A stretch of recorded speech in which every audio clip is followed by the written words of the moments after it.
तो जमीन का कोई कागज नहीं है, लेकिन जमीन पर कब्जा है और आज से कब्जा नहीं है।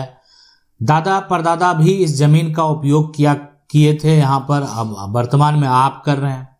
तो ऐसा सिचुएशन बनता है, ऐसा कंडीशन बनता है। तो कब्जा है और कागज नहीं है तो क्या क्या हो सकता है। अब ये जमीन है, इस जमीन पर आपका कब्जा जो है वो बरकरार है, लेकिन इस जमीन का कागजात जो आप ढूंढने का प्रयास करते हैं तो कागजात नहीं मिल रहा। अब कागजात नहीं मिलने का बहुत सारा वजह भी होता है। एक तो ये होता है कि मेरा कागजात जो है वो खो गया है, नहीं मिल रहा है। एक ये हो गया कि कागजात जो है वो दूसरे के नाम पर चला गया, दूसरे के नाम पर।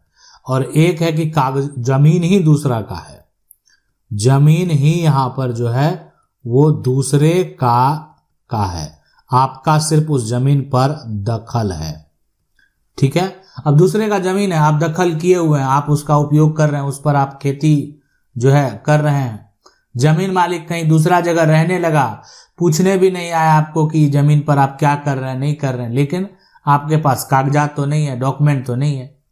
तो कागजात नहीं है तो आप कानूनी तौर पर संपत्ति का मालिकाना हक आपके पास नहीं है।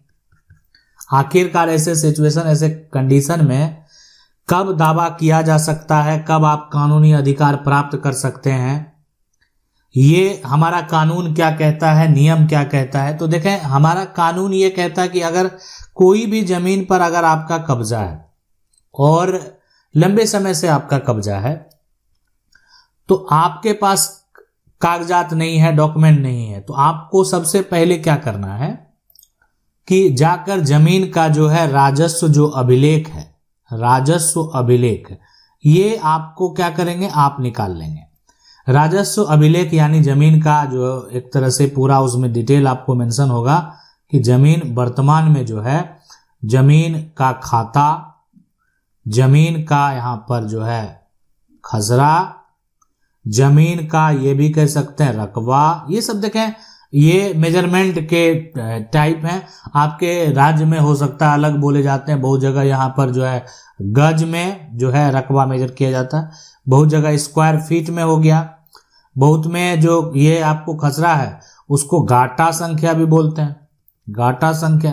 तो जो भी है, तो आप जमीन का फिर मैप देखेंगे, लेकिन जमीन का अभिलेख इसलिए आप निकालेंगे ताकि ये पता कर सकें कि जमीन किसके नाम से है, जमीन यहाँ पर जो है किसके नाम से है।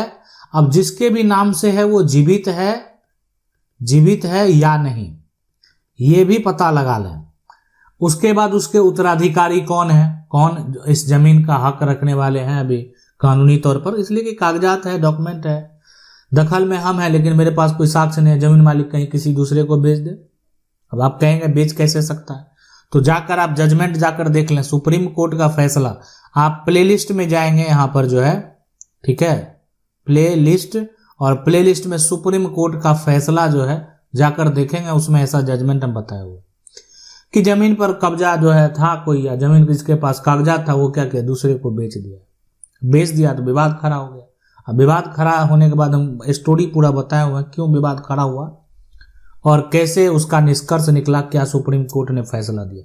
तो इसलिए जमीन जो है जिसके नाम से कागजात है उसको कानूनी तौर पर अधिकार है, जाकर जो है जाएगा निबंधन कार्यालय और जमीन को जो है किसी दूसरे को बेच देगा। तो ये हो सकता है। तो ऐसे सिचुएशन में जो है ना, आपको क्या करना है कि देखें वो पता कर लें जीवित है। अब जो सबसे बड़ी बात होती है ना कि यहाँ पर जो जमीन का पुराना मालिक है, पुराना मालिक का कोई अता पता नहीं है, पुराना मालिक जो है उसका कुछ भी यहाँ पर पता नहीं है, ये कह सकते हैं पुराना मालिक जो है यहाँ पर गायब है। तो ऐसे सिचुएशन, ऐसे कंडीशन में जो है आप पुराना मालिक पर तुरंत जाकर जो है ना एक केस फाइल कर देंगे। वो केस होता है यहाँ पर एडवर्स पोजेशन का, एडवर्स पोजेशन यानी कब्जा के आधार पर दावा। एडवर्स पोजेशन का आप केस जैसे ही फाइल करेंगे, अब सामने वाला जो है गायब है, जब पता ही नहीं है तो वो कोई साक्ष्य जो है प्रस्तुत नहीं कर पाएंगे। जब वो कोई साक्ष्य प्रस्तुत नहीं कर पाएंगे तो आपके पक्ष में फैसला हो जाएगा। आपके पक्ष में फैसला हो जाएगा तो आप उसका क्या करा लेंगे, दाखिल खारिज करा लेंगे, है ना। जजमेंट के आधार पर आपका म्यूटेशन कायम हो जाएगा। तो यहाँ पर आप आसानी से प्रॉपर्टी का जो है वो मालिक बन जाएंगे। कैसे? जजमेंट के आधार पर।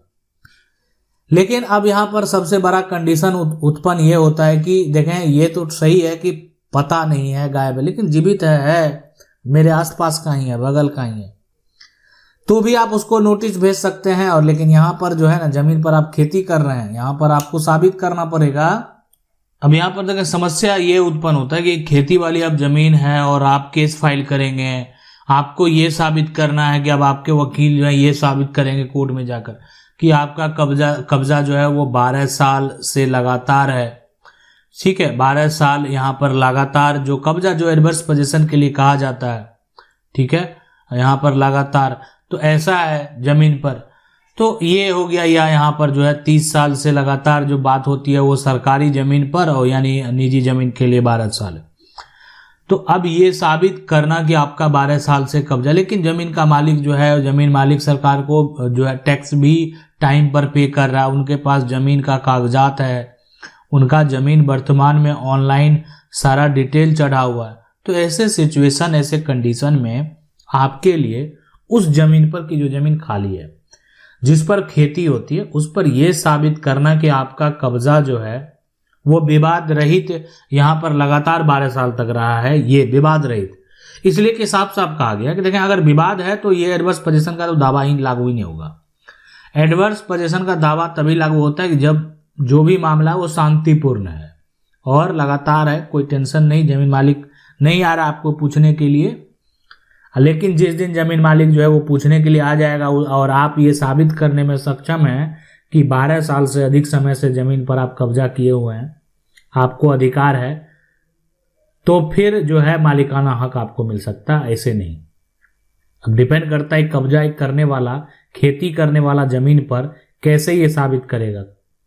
तो यहाँ पर साक्ष्य का एक तरह से कमी होने की वजह से आप अपनी प्रॉपर्टी, आप अपनी संपत्ति को अपने हाथ से जो है ना, आसानी से ही आपके हाथों से चला जाएगा, इसलिए कि आपके पास कोई ऐसा साक्ष्य नहीं है, कोई ऐसा प्रूफ नहीं है जिससे आप ये साबित कर सकें कि ये जो पोजीशन है आपका लंबे समय से है और लगातार है। लेकिन किसी भी ऐसी जमीन जिस पर कि मकान बना हुआ होता है, तो अगर मकान बना हुआ होता है तो उसमें जो कब्जा करने वाले लोग हैं उसमें क्या करते हैं, रहते हैं, उनके नाम से जमीन का यहाँ पर हाउस जो है वो टैक्स का बिल होता है, उनके नाम से बिजली का बिल होता है। ये अन्य प्रकार का कोई ऐसा कनेक्शन या प्रूफ जो है जिससे ये साबित होता है कि ये सारा कुछ तो आज नहीं 20 साल पहले से इनके इस मकान पर जो है चल रहा है, तो एक साक्ष्य हो जाता है। और 20 साल तक जमीन मालिक ने कहीं पर भी किसी प्रकार का कोई भी केस भी फाइल नहीं किया, तो ये एक प्रूफ हो जाता है, साक्ष्य हो जाता है। और यहाँ पर जो है ये साबित करने में आप मजबूत हो जाते हैं, स्ट्रांग हो जाते हैं, ठीक है, कि आपके पास जो है यानी ये कब्जा लंबे समय से, एडवर्स पोजीशन का दावा आप जो है ये साबित कर सकते हैं कि मेरा पोजीशन लंबे समय से है। लेकिन अगर जो ये कब्जा है खेती वाली जमीन है तो फिर आपको यहाँ पर दिक्कत का सामना करना पड़ सकता है। इसके अलावे अब जिन लोगों का ये समस्या है कि उनके पास कागज नहीं है, डॉक्यूमेंट नहीं है, लेकिन जमीन उन्हीं की है, उन्हीं के पूर्वज का जमीन है, दादा परदादा का जमीन है। देखें यहाँ पर सारा सिचुएशन उत्पन्न हुआ कि एक तो जमीन आपकी है लेकिन दखल जो है ना, कागजात आपके पास नहीं है, दखल आपका बरकरार है। एक ये हो गया कि दखल है लेकिन जमीन दूसरे का है। तो ये सभी सिचुएशन में जो कंडीशन है वो अलग अलग है। तो पूर्वज के नाम से जमीन का कागजात है लेकिन कागजात जो है खो गया है, मिल नहीं रहा है। अब ये कागजात अगर आप चाहते हैं तो सबसे पहले इसको जो है ना, मान लेते हैं कि अभिलेख में आपने गए, अभिलेख विभाग में जो है वहां पर आपका कागजात नहीं मिल रहा है, तो आप यहाँ पर जो राजस्व कार्यालय है, ठीक है, राजस्व यहाँ पर जो है कार्य विभाग है, यहाँ पर जो है ना कार्य जो विभाग है उनका, जहां पर राजस्व से संबंधित सारा काज होता है, तो वहां पर जो एक तरह से अभिलेख विभाग से रिपोर्ट बनकर आता है रजिस्टर्ड, उसमें आप जाकर अपना इंफॉर्मेशन देख सकते हैं और ये इंफॉर्मेशन देखकर इंफॉर्मेशन जो है निकाल भी सकते हैं। तो ये एक वेरीफाइड डॉक्यूमेंट आपके पास हो गया कि आप का वहां पर जो कागजात नहीं मिला था, इस विभाग में वहां से पहले, बहुत पहले आया हुआ रजिस्टर से आप नकल प्राप्त किए हैं और उस आधार पर आप दावा पेश कर पाएंगे। और जो कागजात नहीं मिल रहा है और जिसके कारण आप नए कागजात को अपडेट नहीं कर पा रहे हैं, तो उस नकल के हिसाब से आप कानूनी दावा करके आप अपनी जो है प्रॉपर्टी का कागजात जो है, नए कागजात को बनाने का अनुमति कोर्ट से प्राप्त कर सकते हैं। तो ये सारा कुछ है। दखल अगर आपका रहेगा, डॉक्यूमेंट ही नहीं रहेगा, कागजात ही नहीं रहेगा, तो कैसे आप बताएंगे कि हम जमीन के मालिक हैं। तो जमीन का मालिक होने के लिए जमीन पर दखल रहना बेहद जरूरी है। आशा करते हैं वीडियो अच्छा लगा। वीडियो को लाइक जरूर कर दें। चैनल को पहली बार देख रहे हैं, सब्सक्राइब करके जो बेल आइकन है उसको जरूर दबा लें। मिलते हैं अगले वीडियो में, तब तक के लिए जय हिंद।